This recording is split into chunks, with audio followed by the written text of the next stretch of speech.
Did the Big 12 save college football in 2020? Next on the Voice of College Football.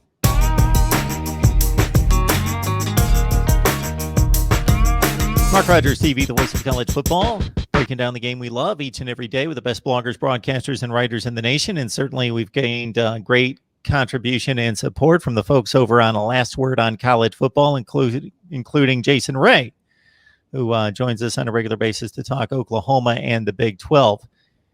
Jason, how you doing today? Keeping up with things? Yeah, not bad. We a couple of Tony Syracuse and myself and a few of the folks over at our staff there, we talked about on Tuesday how, Monday, everything that happened on Monday, Tuesday was a pretty busy month.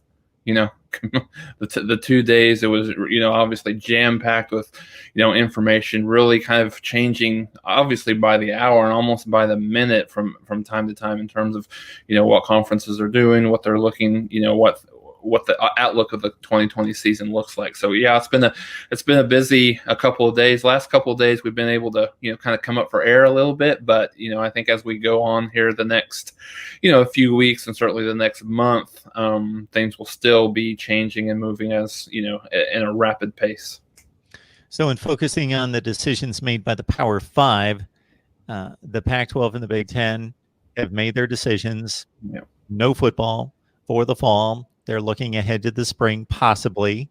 The SEC and the ACC, while still determining whether it's going to be a final decision, and all three conference commissioners have made it very clear that this doesn't mean we're playing football for sure. This means that today we are planning on playing football. I distinguish the ACC and the SEC because they came out with schedules.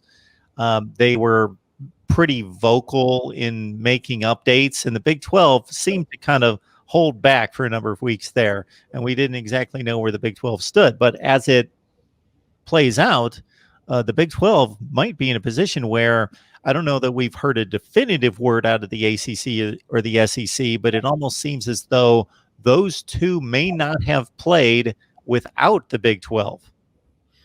Yeah, Mark, I think you're exactly right. I think, when you think about the viability of a fall season, certainly, it's possible, that the ACC and the SEC could have won it alone, but it's very, very unlikely. So I think, on Monday and Tuesday, you saw some posturing, to your point, with the Big Ten and the Pac-12, essentially making their decisions to move to a potential spring season. And then obviously the ACC and the SEC, which have not publicly came out and said that we're definitively having a season.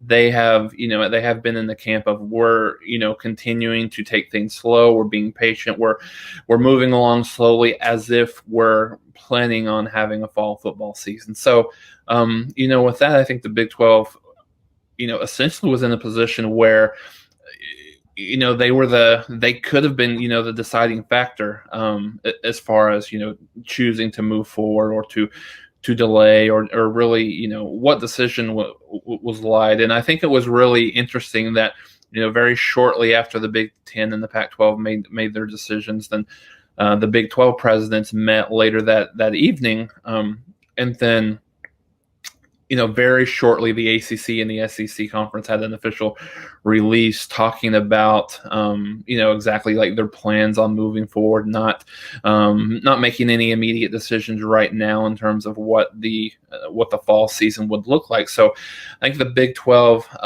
had that opportunity, and a lot of the things that you read really before, that came out, the Big 12 was really in a position where, they were kind of, they weren't, it wasn't completely unanimous. I think there was a lot of folks within the Big 12 that was, maybe concerned about maybe we should pause. Maybe we should look at, postponing. And then there was a certain group that I think was, looking at, let's at least move forward slowly. I mean, I think you'd mentioned this at the top, Mark. No one's actually certainly not making the decision right now whether or not we're going to play. I mean, we're about 4 weeks away, almost a month away from what looks like the beginning of football, whatever conference it is. I think there's some games on the 5th of September, but still 3 to 4 weeks away from making that decision whether to play or not to play. So there's a lot of within those next 3 weeks. We know that there's can be a lot of data points that can change, especially when you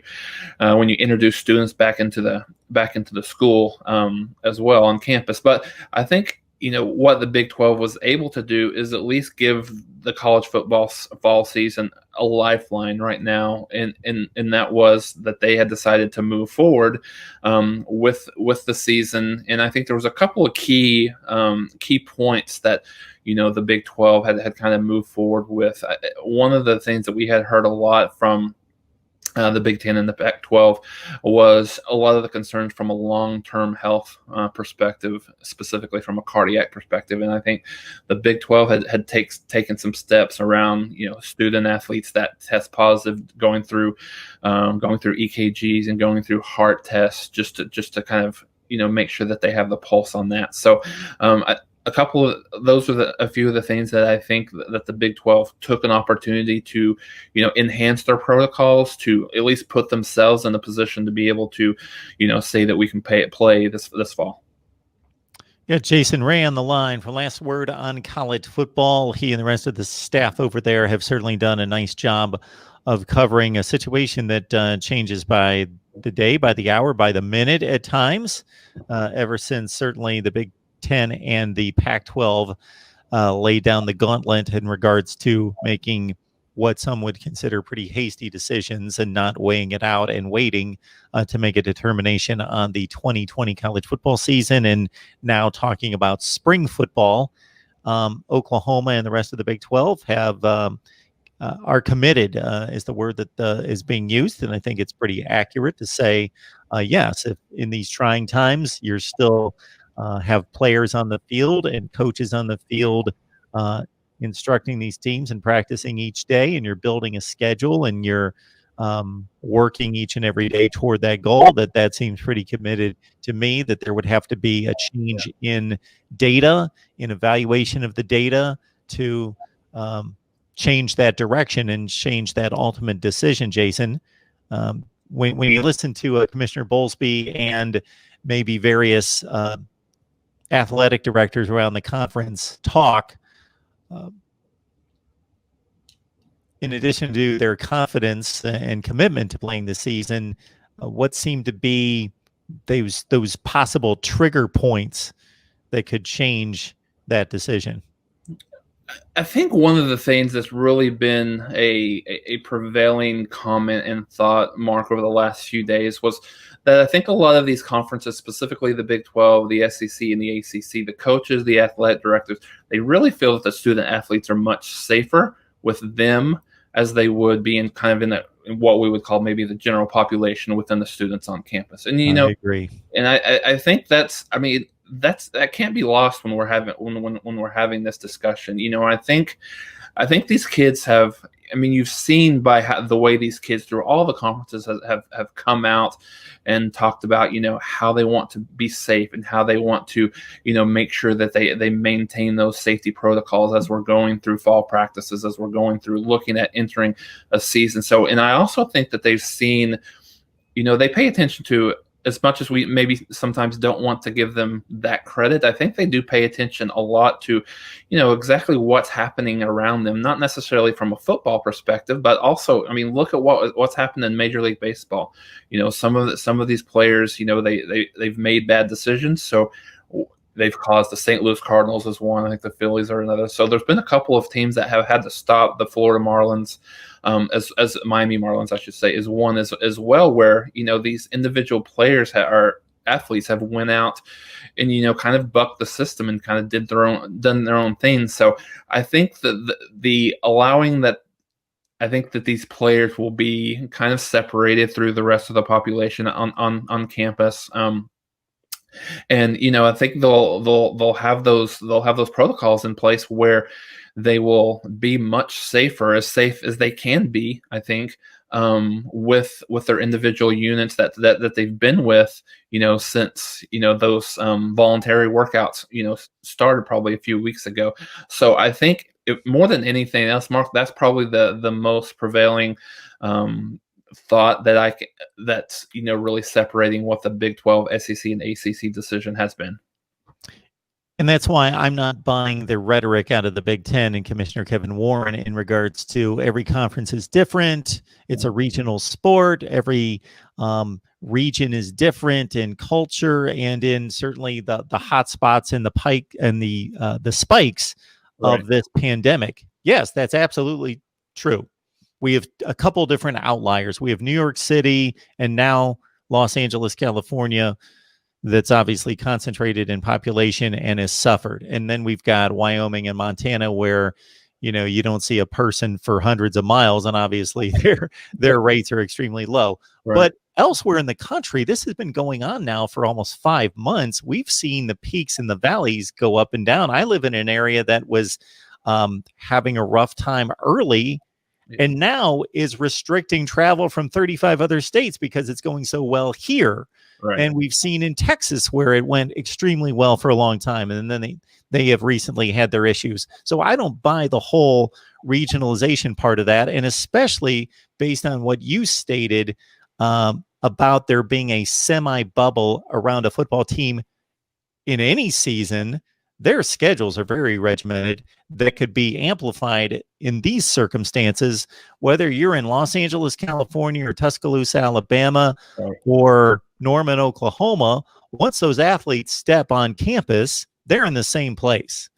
They might as well be in the same place. They're on a practice field inside or outside. They're in a cafeteria with all people and personnel that have been tested. Mm-hmm. They're in game rooms, bowling, playing arcades, playing ping pong. They're in study hall sessions with online classes or just taking a study hall. They're in their living quarters. They're in confined atmospheres with only personnel that have been approved and have tested negative. No, you're absolutely right, and I think one of the other things, just kind of on that same point, obviously when there was a couple of schools within the Big Ten specifically that you saw that were maybe attempting to go rogue outside of, outside Nebraska was one, that was really kind of public with what they were wanting to do. Ohio State was another. And then, obviously they had kind of talked about, I think they had really got to the point where they talked about, well, we're going to focus our attention more towards a spring season. So one of the things I thought was, maybe interesting to think about is, I think a lot of these schools, probably Ohio State is one, where they just they're halting practice. But then in the same vein, they're welcoming 40,000 people, 40,000 students back on campus. And we had read a little bit about where some of these schools are introducing intramural sports. So it's kind of hard to helping me kind of wrap my mind around how, to exactly what both of us are saying, that all of these kids will be in bubbles within the athletic department. However, we stop that and we don't play, and then you introduce these kids back into a public environment with 30, 40,000 students, depending obviously where you're talking about. With the mask protocol is still there, but it will not even be close to adhered to at the same level that it would be when you have 15, 20 different coaches, administrators constantly on the kids all day, every day. So I'm certainly in the camp of, we're kind of, and let's talk about this for a second. The fact that, you said we're only 5 to 6 months into this, this pandemic. There's a lot of things that we don't know, right? We're still learning things, every day about it. And to say that the cardiac issues is something that's new, is something that was kind of part of the decision making. That's something that I think a lot of us have known about, even early on, that was one of the conditions that was starting to happen. So I think we're sending a lot of these kids a bit of mixed messaging, just in terms of it's not safe, it's not healthy. We're looking out for the best interest of you, but then also I'm putting you back into the general population with all the students that are on campus with, maybe not as big of an adherence to some of the protocols that were in place. And then, also in the same vein, we're sending the message to the kids that, hey, we're for your protection, we're for your safety. But in the same vein, we're considering asking these kids to play 20, 22 games in a spring, fall 2021 season. That wouldn't even be probably about a 10-month period where they would have to go through multiple fall camps, depending on what the schedule would look like with, conference championship games, playoff games. Some of these kids could play 23, 24 games in a, not even in a calendar season. And then, so at the same breath, we're saying that we can do that, but then we're also asking, for their, for this, that we're protecting them from a safety perspective. So I think that's why we're seeing a lot of confusion, around the country, why the Big Ten and the Pac-12 are talking about that. And then obviously you're talking about the SEC, ACC, Big 12, really kind of looking at it from a perspective of these kids are safer with us right now than they are anywhere else. So it's it's a bit of a confusing time, and quite frankly, really mixed messaging that we're giving to these kids. I've got to think it comes down to litigation. I have to think that's what it comes down to. Well, and if that's it, just come out and say it, right? Come out and say, this is where, from a liability perspective, we're a little bit concerned coming. Don't talk about things that we've known for 3 months and all of a sudden we put out schedules 2 weeks ago and now something has changed with that. I absolutely agree. It does come down to litigation. And, we talked a little bit off air. There's going to be, within these next 3 weeks, there's probably going to be a massive amount of pressure applied to these Power 3, I guess you could say, that's playing in the fall. Because ultimately, if you look at this it's, obviously not as harsh. And we haven't used this term in college football, from an application perspective in quite some time, but it almost is a death penalty in some regards to some of the Big Ten and the Pac-12. From a recruiting perspective, these, whether it's good or bad, you're going to see negative recruiting from these schools saying that, maybe we care a little bit more about the game of football. We care about you as a kid individually, and then what the recruiting will look like there. You go through a full season if we start or if we make it through a full season of seeing these schools, but we don't see the Ohio States, we don't see the Michigans, we don't see the USCs, we don't see the Penn State. So I think that in the back of their mind, they understand we're at a stark disadvantage here. So whatever we can do to get these teams to these conferences to cancel their season, it'll be equally advantageous for us. And I completely agree with you that, and based on various sources online, that the Big 12 almost at this point saved the season, that the ACC and the SEC wouldn't go it alone. I think that's the case. But if I was calling the shots and I was in any of these three conferences, and especially the SEC, I wouldn't allow that to be the case. And follow me on this one. If I'm running the SEC, and even if the ACC and the Big 12 bow out, unless there are legitimate medical concerns that cause me to change my mind for a health and safety standpoint for the athletes, but if everything holds the same, mm-hmm. I'm going to become the National Football League of the college level for the season. Everybody's going to watch the SEC. And if they want to watch college football, we're playing college football, and we're going to say, hey, we're the savior of the sport for the season, and we're going to play. That's what I would do. Absolutely. Yeah, I completely agree. I mean, this is one of the, even as it is with the Power 3, with these three conferences that are playing, you've got, you're going to have more eyeballs on these teams just inherently, just because there's not as many teams playing. And I think, to your point, if the SEC was the only team playing who said, what their mantra is, it matters more, or it just matters more, I think that would obviously be the prevailing comment across the country is, where these other conferences aren't playing for whatever the reason might be, whether it's, potential litigations, whether it's safety, whatever they say publicly, we're moving forward and we're, going to be, our winner of our championship game is going to be, is going to be our crowned national champions for 2020. So yeah, I think that would be, SEC might be the only conference that would maybe be able to pull that off.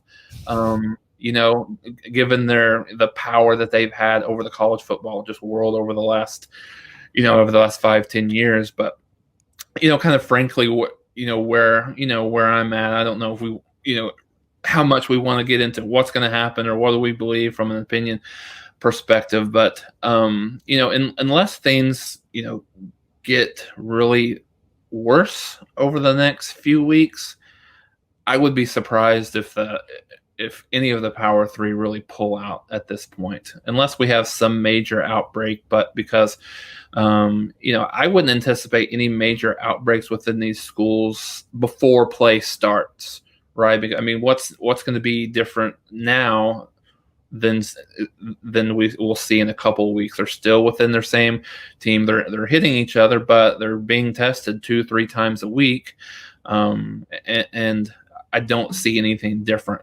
Having said that, I don't know that we'll get through a full season, especially when you introduce travel, when you introduce, two different teams playing each other, especially when you talk about maybe some of these non-conference games that may happen. That remains to be seen. But at this point, I would be a little shocked if we didn't at least have these guys start the season. And again, just to put a cap around my point, even if I was the ACC or the Big 12, I would still make the same decision. But especially as the SEC, from a marketing and branding standpoint, they could roll out all the information and all the results from the last 15 years and say, we're winning these things anyway.